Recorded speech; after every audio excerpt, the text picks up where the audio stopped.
Lecture du premier livre des rois. En ces jours-là, à Gabaon, pendant la nuit, le Seigneur apparut en songe à Salomon. Dieu lui dit, « Demande ce que je dois te donner. » Salomon répondit, « Ainsi donc, Seigneur mon Dieu, c'est toi qui m'as fait roi, moi, ton serviteur, à la place de David, mon père. Or, je suis un tout jeune homme, ne sachant comment se comporter. Et me voilà au milieu du peuple que tu as élu. C'est un peuple nombreux, si nombreux qu'on ne peut ni l'évaluer ni le compter. Donne à ton serviteur un cœur attentif, pour qu'il sache gouverner ton peuple et discerner le bien et le mal. Sans cela, comment gouverner ton peuple qui est si important ? Cette demande de Salomon plut au Seigneur, qui lui dit, « Puisque c'est cela que tu as demandé, et non pas de longs jours, ni la richesse, ni la mort de tes ennemis, mais puisque tu as demandé le discernement, l'art d'être attentif et de gouverner, je fais ce que tu as demandé. Je te donne un cœur intelligent et sage, tel que personne n'en a eu avant toi et que personne n'en aura après toi. » Salomon fut le successeur de David, vous le savez, sur le trône de Jérusalem, à une époque où toutes les tribus d'Israël étaient réunies sous une même couronne. On situe ce règne du premier roi Saül dans les années 1030 à 1010 environ, puis celui de David de 1010 à 973 et celui de Salomon de 973 à 933. Le texte du livre des rois que nous lisons aujourd'hui nous rapporte la première grande cérémonie de son règne. Le roi, fraîchement couronné, s'est rendu en pèlerinage au sanctuaire de Gabaon, à quelques kilomètres de Jérusalem, pour y offrir un sacrifice. 1000 animaux, précise le texte. Et là, il prononce la fameuse prière, qui est restée dans la mémoire d'Israël comme un modèle. Mais pour comprendre les enjeux de ce texte, il faut relire le contexte.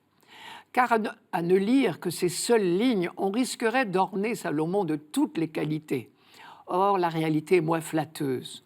Son accession au trône avait été émaillée de péripéties peu vertueuses, intrigues politiques et assassinats compris. 3 frères aînés au moins briguaient la place, car David avait plusieurs autres fils nés de mères différentes, plus âgés que Salomon. Ses chances de parvenir au trône étaient donc des plus minimes. Les luttes fratricides des aînés se chargèrent de déblayer le terrain. Et sa mère Bethsabée fit le reste. Au moment où Adonias, le survivant des 3 aînés, savourait déjà sa victoire, elle s'arrangea pour le griller de vitesse. Salomon fut sacré en grande précipitation à la source de Gihon. Et le peuple, prêt à tout, acclama ce nouveau roi comme il aurait acclamé l'autre. Salomon était parvenu à ses fins. Il était sur le trône. Il ne restait plus qu'à liquider ses opposants, ce qu'il fit sans tarder. Ce n'était donc pas apparemment un grand saint qui se présentait devant Dieu. Et si sa sagesse est proverbiale, on voit qu'elle ne lui est pas venue tout de suite. Elle fut pour lui un don de Dieu. Celui qui écrit notre texte compte bien que nous retenions cette vérité élémentaire. Salomon savait que maintenant il fallait régner, ce qui était bien difficile. Et c'est là qu'il fit preuve d'un commencement de sagesse et de lucidité. Car ce jeune roi, et c'est là tout son mérite, avait compris au moins une chose. Première leçon de ce texte, c'est que la sagesse est le bien le plus précieux du monde. Jésus, dans la parabole de Matthieu, parlait de trésors cachés dans un champ et de perles. Et que Dieu seul détient les clés de la vraie sagesse. Ainsi, la prière de Salomon au sanctuaire de Gabaon était un modèle d'humilité et de confiance. La deuxième leçon de ce passage concerne les rois d'abord, mais aussi tous les détenteurs d'un pouvoir quel qu'il soit. Ce qui est remarquable dans la prière de Salomon, c'est que sa démarche, sa demande, si vous préférez, vise exclusivement le service du peuple. Il ne demande rien pour lui-même personnellement. Il demande seulement les capacités nécessaires pour exercer la mission que Dieu lui a confiée. Le jeune roi prouve ici qu'il a parfaitement intégré l'idéal monarchique prescrit par Dieu à David, par l'intermédiaire du prophète Nathan.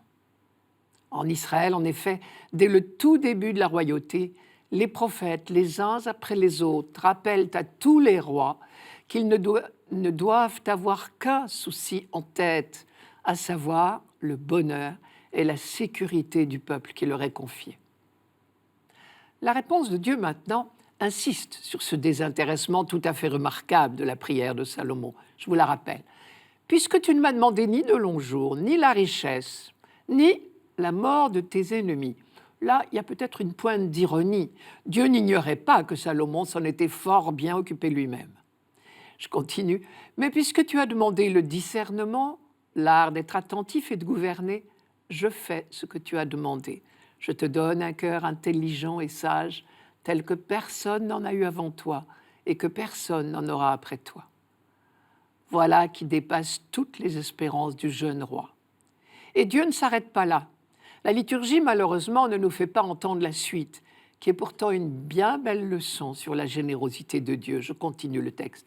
Et même ce que tu n'as pas demandé, dit Dieu, je te le donne, et la richesse et la gloire, de telle sorte que durant toute ta vie, il n'y aura personne comme toi parmi les rois. Belle révélation pour nous. Ce n'était pas un grand saint qui se présentait devant Dieu, mais parce qu'il a prié humblement, il a été comblé. Cela fait penser à un certain publicain de la parabole de Saint Luc. Enfin et surtout, nous découvrons une fois de plus, grâce à Salomon, que Dieu continue à donner et à pardonner, quel que soit notre passé, si peu vertueux soit-il. Ainsi, nous vérifions le sens du mot « pardon ». C'est le don qui passe par-dessus toutes les offenses.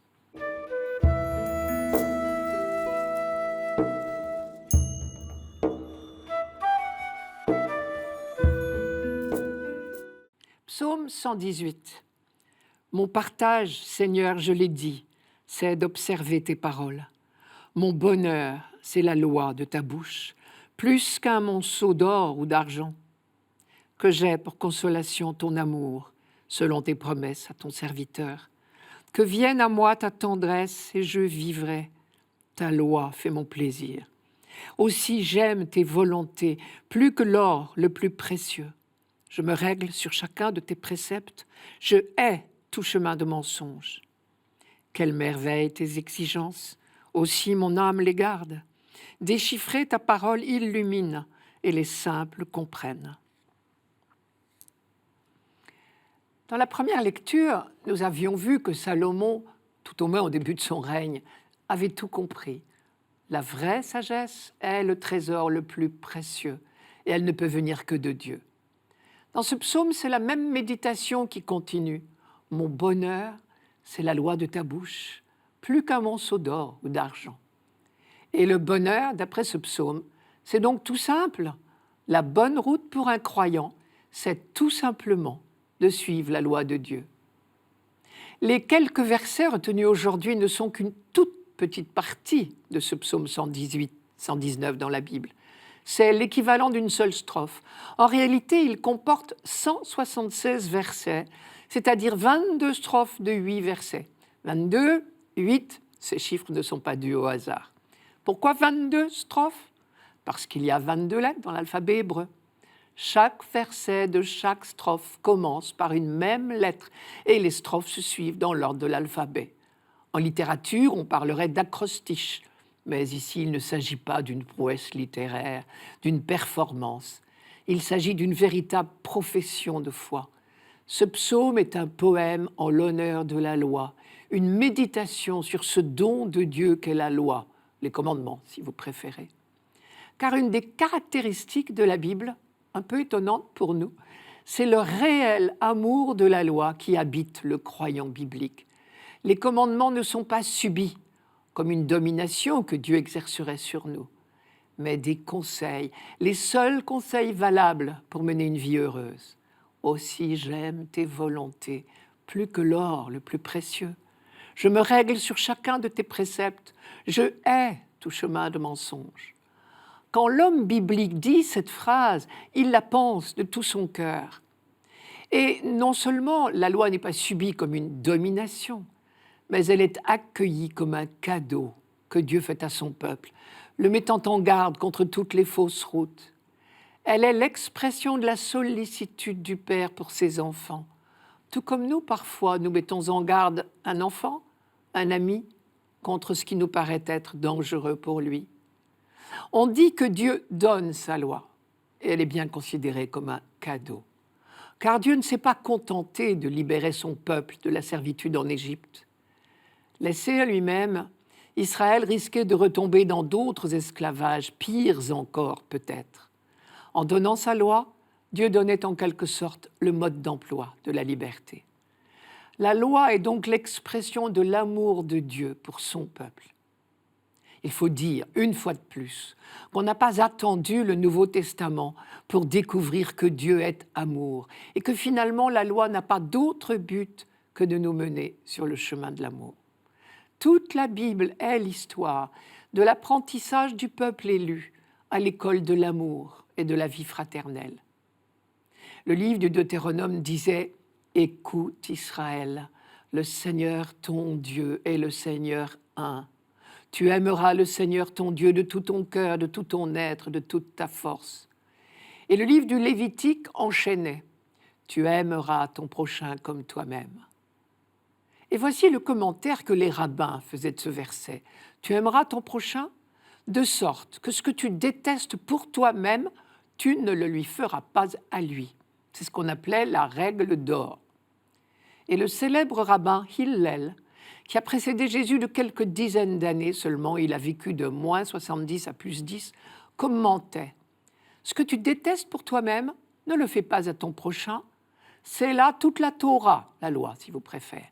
Le reste n'est qu'explication. Va et étudie. » Il aimait dire également « Ne juge pas ton prochain jusqu'à ce que tu sois à sa place. » Jésus était exactement dans la même ligne lorsqu'il disait que les deux commandements de l'amour de Dieu et de l'amour du prochain étaient le résumé de la loi juive. Quant à la règle d'or, il la reprenait à son compte en disant « Tout ce que vous voulez que les hommes fassent pour vous, faites-le vous-même pour eux. C'est là la loi et les prophètes. » Pour revenir à notre psaume, il ressemble finalement à une sorte de litanie. Après les 3 premiers versets qui sont des affirmations sur le bonheur des hommes fidèles à la loi, les 173 autres versets s'adressent directement à Dieu dans un style tantôt contemplatif, tantôt suppliant, du genre « Ouvre mes yeux, que je contemple les merveilles de ta loi. » Et la litanie continue, répétant sans cesse les mêmes formules, ou presque. Par exemple, en hébreu, dans toutes les strophes, reviennent 8 mots, toujours les mêmes en hébreu, pour décrire la loi. Seuls les amoureux osent ainsi se répéter, sans risquer de se lasser. 8 mots, toujours les mêmes, et aussi 8 versets dans chacune des 22 strophes. Le chiffre 8, lui non plus, n'est pas dû au hasard. Dans la Bible, c'est le chiffre de la nouvelle création. La première création, vous le savez, a été faite par Dieu en 7 jours. Donc le 8e jour sera celui de la création renouvelée, des cieux nouveaux, de la terre nouvelle, selon une autre expression biblique. Celle-ci pourra surgir enfin quand toute l'humanité vivra selon la loi de Dieu, c'est-à-dire dans l'amour, puisque c'est la même chose.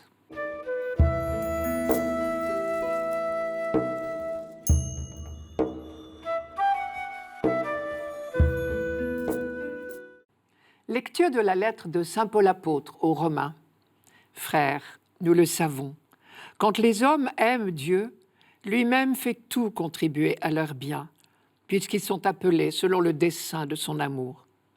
Ceux que d'avance il connaissait, il les a aussi destinés d'avance à être configurés à l'image de son Fils, pour que ce Fils soit le premier-né d'une multitude de frères. Ceux qu'il avait destinés d'avance, il les a aussi appelés. Ceux qu'il a appelés, il en a fait des justes, et ceux qu'il a rendus justes, il leur a donné sa gloire. Depuis plusieurs semaines, nous lisons le chapitre 8 de la lettre aux Romains. Saint Paul contemple toute l'histoire de l'humanité et il la décrit comme une longue marche vers un avenir magnifique. Un jour, nous serons semblables à Jésus-Christ, nous serons à son image et nous ne ferons plus qu'un en lui. Voilà le projet de Dieu. Les hommes sont appelés selon le dessein de son amour. Ailleurs, dans la première lettre aux Thessaloniciens, Paul dit plus simplement encore « Dieu vous appelle à son royaume et à sa gloire ». Nous sommes donc en chemin vers cette transformation de tout notre être, ce façonnage, pourrait-on dire, qui nous modèlera à l'image de Jésus-Christ. Plus haut, dans la lettre aux Romains, Paul comparait ce processus de transformation à une naissance. La création tout entière passe par les douleurs d'un enfantement qui dure encore, disait-il. Ici, l'image est plutôt celle de l'entrée dans une grande famille. Dieu nous a destinés à être configurés à l'image de son Fils pour que ce Fils soit le premier-né d'une multitude de frères. Quelques lignes auparavant, sur le même registre, il avait employé à notre sujet l'expression « enfant de Dieu ». Et il avait continué « enfant et donc héritier, héritier de Dieu, co-héritier du Christ ». Pour entrer dans cette famille, la porte est ouverte à tous, mais nous restons libres. À l'appel de Dieu, à sa proposition de participer au grand projet, au dessein de son amour, pour reprendre l'expression de Paul, nous répondons par la foi, la confiance.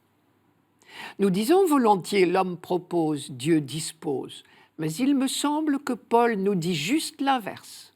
Dieu propose, l'homme dispose, car Dieu ne nous impose pas son projet, il nous le propose. Et c'est pourquoi, depuis les origines de la révélation, on entend Dieu appeler l'homme et lui proposer son alliance. Un peu comme si Dieu inlassablement répétait « Aime-moi, fais-moi confiance puisque je t'aime ». Paul nous dit en quelque sorte « Dieu ne vous force pas la main, mais si vous décidez de lui faire confiance, de le laisser mener votre vie, soyez bien certain qu'il fera progresser son dessein en vous et par vous. » Dans le passage aujourd'hui de cette lettre aux Romains, notre liberté d'adhérer ou non au projet de Dieu est dite par cette phrase « Quand les hommes aiment Dieu, lui-même fait tout contribuer à leur bien, puisqu'ils sont appelés selon le dessein de son amour. » Le mot choisi ici par Paul « aime » dit la réponse libre de l'homme à la proposition, à l'appel de Dieu. Ce n'est pas un sentiment, c'est un élan, c'est l'adhésion de la foi. Il reste que les formules de Paul peuvent prêter à confusion. Ici, il dit « quand les hommes aiment Dieu, lui-même fait tout contribuer à leur bien, puisqu'ils sont appelés selon le dessein de son amour. » Mais alors on voit bien tout de suite l'objection qui pourrait jaillir. Alors, pour ceux qui n'aiment pas Dieu, son plan d'amour n'existe-t-il pas? Bien sûr que si. Croire que la bonté de Dieu est restreinte à quelques-uns serait une mauvaise lecture des paroles de Paul et de toute la Bible, la fameuse lecture du soupçon qui nous guette toujours. Le vrai croyant sait bien que le dessein de Dieu ne vise que notre bonheur.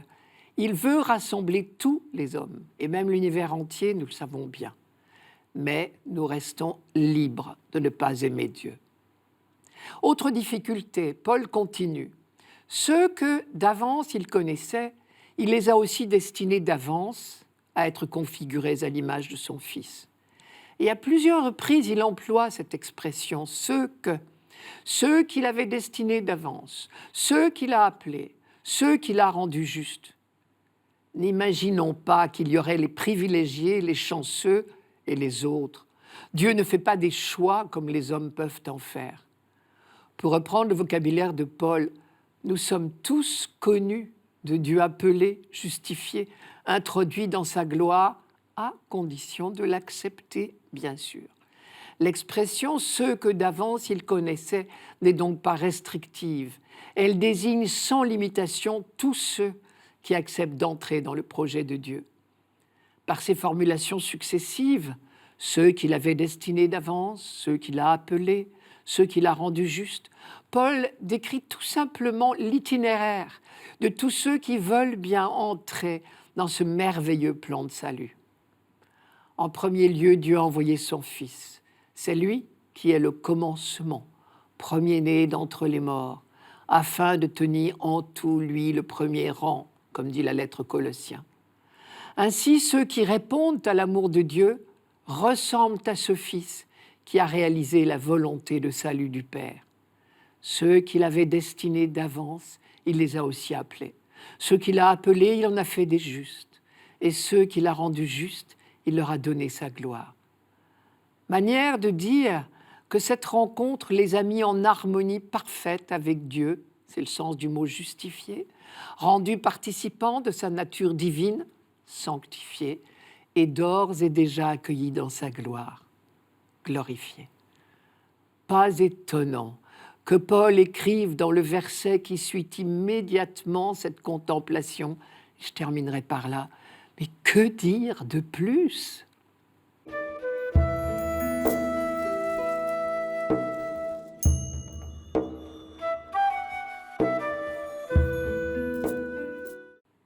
Évangile de Jésus-Christ, selon saint Matthieu. En ce temps-là, Jésus disait à la foule ces paraboles. Le royaume des cieux est comparable à un trésor caché dans un champ. L'homme qui l'a découvert le cache de nouveau. Dans sa joie, il va vendre tout ce qu'il possède et il achète ce champ. Ou encore, le royaume des cieux est comparable à un négociant qui recherche des perles fines. Ayant trouvé une perle de grande valeur, il va vendre tout ce qu'il possède et il achète la perle. Le royaume des cieux est encore comparable à un filet que l'on jette dans la mer et qui ramène toutes sortes de poissons. Quand il est plein, on le tire sur le rivage, on s'assied, on ramasse dans des paniers ce qui est bon et on rejette ce qui ne vaut rien. Ainsi en sera-t-il à la fin du monde. Les anges sortiront pour séparer les méchants du milieu des justes et ils les jetteront dans la fournaise. Là, il y aura des pleurs et des grincements de dents. « Avez-vous compris tout cela ?» Ils lui répondent « Oui ». Jésus ajouta « C'est pourquoi tout scribe, devenu disciple du royaume des cieux, est comparable à un maître de maison qui tire de son trésor du neuf et de l'ancien. » Voici 4 petites paraboles que Jésus développe pour parler du royaume des cieux. Mais en dehors de ce point commun qu'il annonce lui-même, on se demande quel est le lien entre elles. Les 2 premières semblent assez facilement compréhensibles. Qu'il s'agisse du trésor caché dans le champ ou de la perle rare, le bénéficiaire est prêt à sacrifier tout ce qu'il possède. Et la joie qu'il en éprouve compense largement la perte du reste. La 3e parabole raconte un retour de pêche. Il y a du tri à faire dans le filet. On ramasse dans des paniers ce qui est bon et on rejette ce qui ne vaut rien. Et Jésus ajoute « Ainsi en sera-t-il à la fin du monde. Les anges sortiront pour séparer les méchants des justes. » À noter que Jésus a déjà développé cette même image du tri, avec la même formule, dans la parabole du bon grain et de l'ivraie. Et nous avions noté que bons et méchants ne sont pas 2 catégories distinctes d'hommes, mais des comportements. Ce rappel du jugement comparé à un tri sans appel dit la gravité des enjeux. Et nous retrouvons là, en définitive, un thème très fort de l'enseignement de Jésus. Nul ne peut servir 2 maîtres, ou encore l'image de la porte étroite, ou celle de la maison bâtie sur le roc. Et ces choix que nous avons à faire sont d'une extrême gravité. La sévérité de l'image du jugement est là pour nous le rappeler. Cela nous fait penser à la toute première prédication de la vie publique de Jésus. Il disait « Convertissez-vous, le règne des cieux s'est approché ». Et au jeune homme riche de biens matériels et spirituels qui vient lui demander « Maître, que dois-je faire de bon pour avoir la vie éternelle ?» Jésus répond « Si tu veux être parfait, va, vends ce que tu possèdes, donne-le aux pauvres et tu auras un trésor dans les cieux, puis viens, suis-moi. » Mais on connaît la suite. Le jeune homme n'a pas compris le trésor que représentait cet appel de Jésus et il n'a pas du coup trouvé la force du renoncement. Et il s'en est retourné à sa vie ordinaire, tout triste. On voit tout de suite, bien sûr, les exigences que Jésus pose ici pour notre vie de baptisé. À l'entendre, il n'y a pas de demi-mesure. Cela veut dire que tout désormais dans nos vies se juge à la lumière du royaume de Dieu. Réintroduire dans nos pensées, nos jugements, nos comportements, une référence au royaume de Dieu qui vient, disait Monseigneur Coffey, est aujourd'hui une tâche essentielle de l'Église. Ce sont ces 3 premières paraboles qui permettent de comprendre la quatrième, car c'est là que Jésus voulait en venir. Elle est précédée d'un court dialogue entre Jésus et ses disciples. « Avez-vous compris tout cela ?» leur demande-t-il, et eux répondent « Oui ». Alors Jésus reprend. « C'est ainsi que tout scribe devenu disciple du royaume des cieux est comparable à un maître de maison qui tire de son trésor du neuf et de l'ancien. » Les scribes étaient familiers des Écritures, vous le savez, c'est-à-dire de l'Ancien Testament, pétris de la foi et de l'espérance de leur peuple. Mais Jésus savait quel effort ils auraient à faire pour accueillir la nouveauté qu'il apportait par rapport à leurs idées préconçues et pour se mettre au diapason de Dieu. Il les met en garde d'une certaine manière. Pour accueillir le royaume, vous aurez vous aussi des renoncements opérés. Vous allez devenir propriétaire d'un trésor fait de neuf et d'ancien. Il faudra savoir garder tous les acquis de l'Ancien Testament, tout son trésor de découverte du mystère de Dieu, et en même temps, vous préparer à accueillir la nouveauté révélée par Jésus-Christ. Sur le rapport entre l'Ancien et le Nouveau Testament et notre trésor qui est fait à la fois d'Ancien et de Nouveau, il faut relire cette phrase de Jésus. « N'allez pas croire que je sois venu abroger la loi ou les prophètes.